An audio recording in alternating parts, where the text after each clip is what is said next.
Hello, in this video I want to show you how to adjust screensaver settings on BenQ projector.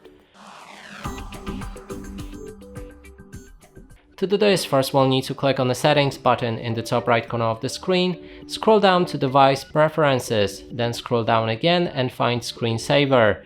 Right here we'll be able to adjust the screensaver preset between turn screensaver off. That means it will turn it off entirely. Use the backdrop or colors. In this case we're gonna go with the colors. Then there's an option to enable screensaver after a certain amount of time of inactivity, and we can adjust it between 5 minutes to 2 hours. And alternatively, you can also start your screensaver instantly by clicking on Start Now. And that's it for this video. Hope you like it. Please consider subscribing to our channel, leave a like and a comment below.